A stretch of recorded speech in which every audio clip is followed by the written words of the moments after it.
Assalamualaikum warahmatullahi wabarakatuh. Kali ini kita akan membahas tentang masalah kesehatan yang tengah terjadi di dunia. Juni baru aja dimulai, tapi dunia dikejutkan kembali oleh wabah yang baru muncul di Kongo, yaitu wabah Ebola. Lalu, apakah wabah Ebola ini lebih berbahaya dari wabah pandemi COVID-19? Nah, di sini kita akan mengupas tentang wabah Ebola yang muncul di Kongo. Yuk, check it out. Baru-baru ini, WHO mendeklarasikan wabah Ebola yang terjadi di Republik Demokratik Kongo, dan wabah ini merupakan darurat kesehatan yang menjadi perhatian dunia. Deklarasi tersebut terbilang langka dan biasanya hanya digunakan untuk epidemik yang paling parah. WHO hanya mendeklarasikan darurat kesehatan sebanyak 4 kali sejak peraturan kesehatan internasional dibuat, yaitu mengatur respon darurat kesehatan global yang diberlakukan pada tahun 2007. Yang pertama, pada tahun 2009 saat wabah pandemi flu babi H1N1 muncul, kemudian yang kedua saat polio mewabah pada bulan Mei 2014, kemudian yang ketiga pada Agustus 2014 terjadi ketika wabah Ebola di Afrika Barat yang tumbuh di luar kendali, dan yang terakhir keempat terkait dengan Zika pada tahun 2016. Penyakit ini pertama kali diidentifikasi di Sudan Selatan dan Republik Demokrat Kongo pada tahun 1967. Tepatnya di desa Yambuku, Kongo, dekat Sungai Ebola. Kasus Ebola yang saat ini terjadi merupakan kasus terbesar kedua dalam sejarah. Dan yang pertama itu terjadi di zona perang aktif Provinsi Timur Laut Kongo, Kivu Utara, dan Ituri. DRC menghitung sebanyak lebih dari 2.500 kasus Ebola yang menyebabkan 1.600 korban jiwa sejak Agustus tahun 2018. Ini menjadikan wabah Ebola terburuk kedua yang pernah terjadi dan menimpa lebih dari 20.000 orang pada tahun 2014. Lalu sebenarnya apa sih penyakit Ebola itu? Ebola virus disease atau EVD atau Ebola hemorrhagic fever atau EHF merupakan jenis virus yang menyerang sistem imun penderita dengan sangat agresif. Bahkan keagresifan virus ini melebihi virus HIV.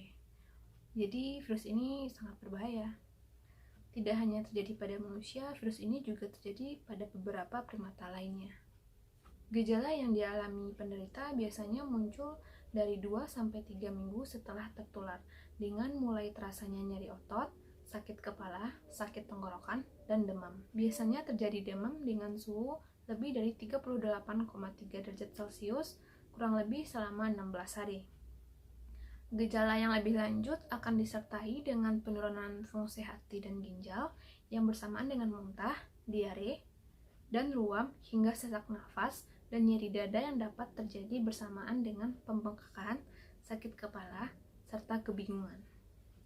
Dalam sebagian besar kasus, dapat ditemukan ruam makulopapular pada kulit, yaitu berupa area merah rata yang tertutup benjolan kecil 5-7 hari setelah gejala dimulai. Dalam beberapa kasus juga terjadi pendarahan, baik internal maupun eksternal. Beberapa jenis kalong atau kelelawar merupakan agen pembawa alami virus Ebola ini.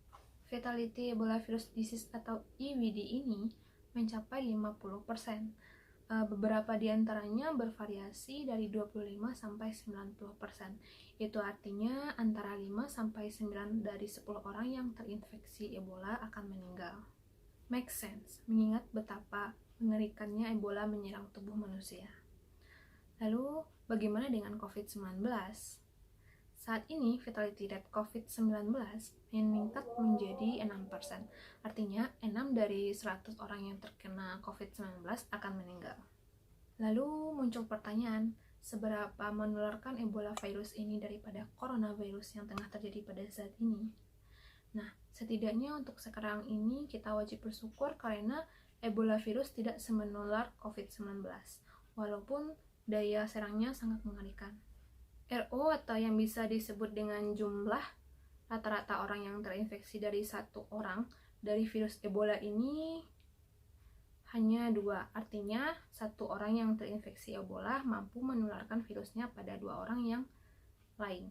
Sedangkan RO coronavirus ini mencapai 5,7 yang diupdate pada April 2020, artinya satu orang dengan COVID-19 dapat menginfeksi 5-6 orang lain.